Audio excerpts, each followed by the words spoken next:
Trump's radical gender ideology crackdown has spiraled into an international diplomatic crisis, with Canada now issuing formal travel warnings to its citizens about crossing into the United States. What started as Trump's ideological crusade against what he calls gender extremism has transformed into something far more serious, a breakdown in trust between America and its closest ally that's creating unprecedented chaos at America's borders and beyond. Our commitment to every patriot who put on the uniform is to ensure that American military remains the most lethal and dominant on the planet, not merely for a few years, but for the decades and generations to come, for centuries. We must be so strong that no nation will dare challenge us, so powerful that no enemy will dare threaten us, and so capable that no adversary can even think about beating us. The origins of this crisis trace back to Trump's very first day in office. On January 20th, 2025, before the morning news cycle had even begun, Trump signed Executive Order 14,168, dramatically titled Defending Women from Gender Ideology Extremism and Restoring Biological Truth to the Federal Government. This sweeping order mandated that the federal government recognize only two sexes, male and female, effectively erasing years of progress on inclusive documentation policies overnight. Within just 48 hours, the State Department had completely suspended passport applications for anyone seeking to change their gender marker or requesting the non-binary X designation. Secretary of State Marco Rubio quickly reinforced these directives to staff, creating an immediate freeze on passport processing for thousands of Americans whose documents didn't conform to Trump's narrow definitions. But the administration's short-sightedness quickly became apparent as the policy began affecting not just American citizens, but international travelers and diplomatic relations.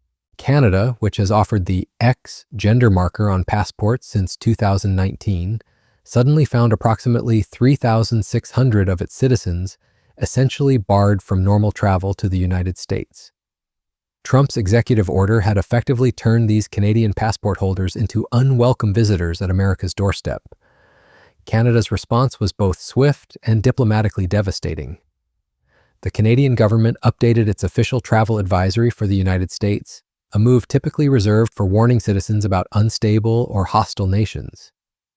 The advisory states unequivocally, while the Government of Canada issues passports with an X gender identifier, it cannot guarantee your entry or transit through other countries. You might face entry restrictions in countries that do not recognize the X gender identifier. The Canadian warning extends far beyond simple passport markers. It explicitly alerts travelers that federal systems in the U.S. are changing to no longer accept markers of gender identity. Sex assigned at birth may now be requested by federal forms and processes. This affects everything from visa applications to the Nexus Trusted Traveler program that has facilitated smooth border crossings between our nations for decades.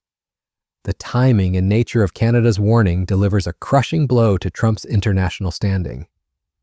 This isn't criticism from a distant nation or ideological opponent. This comes from America's largest trading partner, closest ally, and the country sharing the world's longest undefended border. When Canada feels compelled to issue travel warnings about the United States, it sends an unmistakable message to the international community about America's declining reliability. The practical ramifications are already causing economic disruption that's rippling across both nations. It's Arnold Schwarzenegger, spontaneously conducting a live band and singing with the crowd at the beer tent on Friday night at the festival. The movie star and former governor of California has reportedly attended the festival several times in the past. This year, accompanied by his partner Heather Miller, the son of Christopher Miller.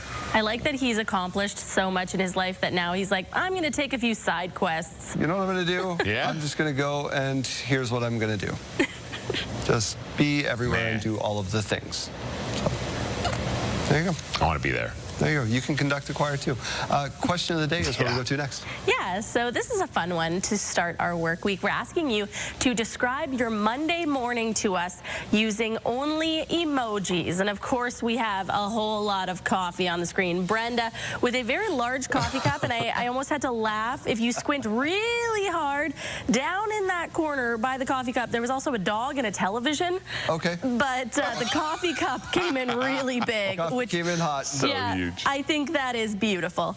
Marcella also sending us some coffee cups to start the day. Michelle's sending a coffee cup, but looking a little more tired with it to start the day. No doubt about it. We had this one come in with a baby crying. Canadian business travelers, tourists, and families now face uncertainty and potential harassment at border crossings. Nexus cardholders who previously enjoyed expedited crossing privileges based on pre-screening and trust can no longer use the X gender marker when applying for or renewing their cards. This doesn't just affect individuals, it threatens the smooth flow of commerce between two nations that conduct over $780 billion in annual trade. Trump's defenders claim this is about protecting biological truth and women's spaces, but the executive order reveals the administration's scientific illiteracy. The order attempts to define sex based on reproductive cells, claiming humans possess large cells in females or small ones in males at conception. Biologists immediately ridiculed this definition, noting that egg cells develop weeks after conception and sperm cells aren't produced until puberty. Carl Bergstrom, a University of Washington evolutionary biologist, captured the scientific community's bewilderment. At that stage, sexual differentiation has not started to take place. I can't see any logically coherent way to interpret the definition in this executive order. The policy isn't just discriminatory, it's scientifically nonsensical. The legal vulnerabilities of Trump's gender war became immediately apparent.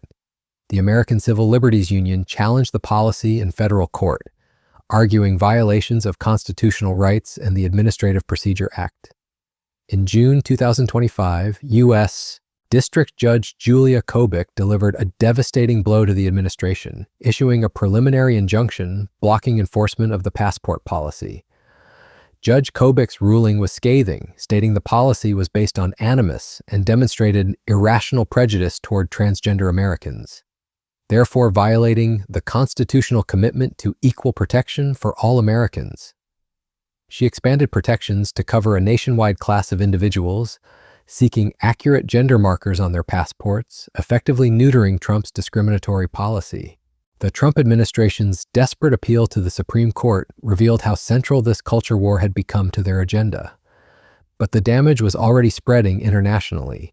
While approximately 15 countries recognized the X gender marker, including Argentina, Australia, Germany, and New Zealand, Trump's unilateral policy created a patchwork of confusion and diplomatic tensions, with allies who had embraced more inclusive approaches.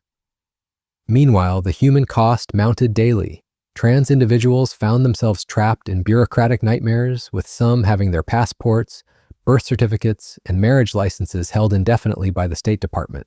Ash Lazarus Orr, a trans activist from West Virginia, became a named plaintiff in the ACLU lawsuit after the State Department seized their vital documents with no indication of when they would be returned.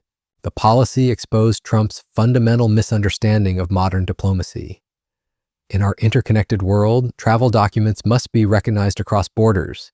Unilateral changes to identification policies create cascading effects that damage relationships with allies and trading partners. Canada's travel warning represents more than bureaucratic adjustment. It's a diplomatic signal that America under Trump has become unpredictable and untrustworthy. The economic implications are staggering. The U.S.-Canada border sees approximately 200 million crossings annually, representing billions in trade and tourism. Any disruption affects both economies, but Canada's willingness to issue this warning despite potential economic costs demonstrates how seriously they view Trump's discriminatory policy. Trump's gender war also reveals broader authoritarian tendencies.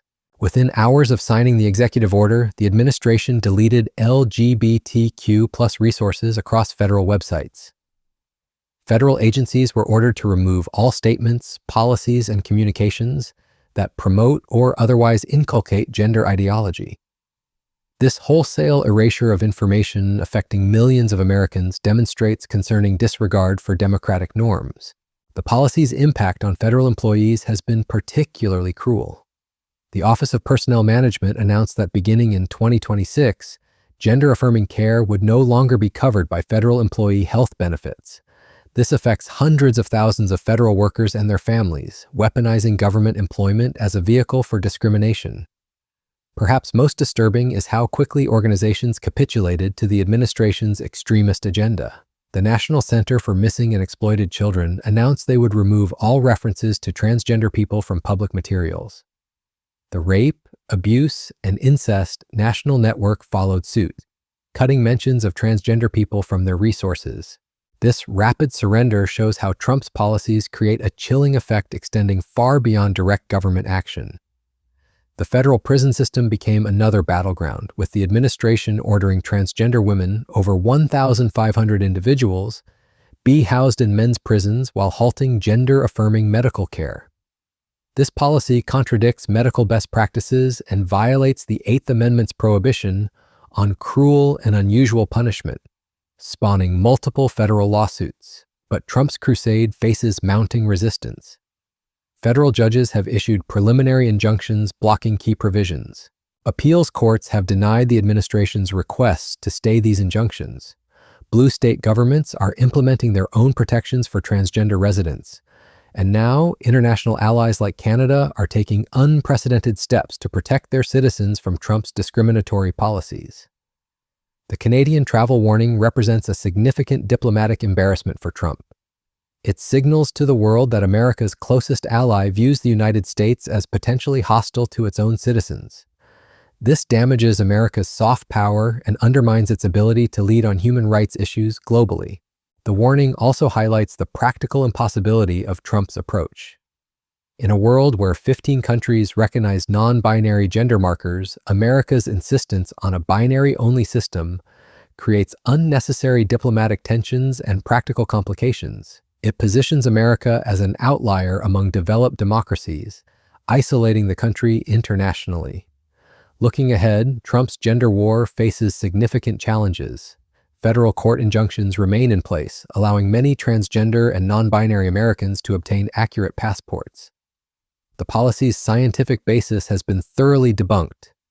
International allies are implementing protective measures, and the human cost continues mounting daily. Canada's travel warning may be just the beginning. Other allies with inclusive passport policies may follow suit, further isolating America and damaging international relationships. The economic costs of disrupted travel and trade could escalate significantly, and legal challenges to Trump's discriminatory policies show no signs of abating. Ultimately, Trump's gender crusade reveals an administration prioritizing ideological purity over practical governance. By choosing discrimination over diplomacy and extremism over expertise, Trump has created chaos at home while damaging relationships abroad. Canada's travel warning is the latest consequence of an administration that values culture wars over competent leadership. The message from our closest ally is unmistakable. Trump's war on transgender and non-binary Americans isn't just morally wrong, it's strategically disastrous. When America's neighbor warns its citizens about traveling here, it's clear that Trump's extremist agenda is making America weaker, more isolated, and less trusted on the world stage. That's not making America great. That's making America a pariah among nations.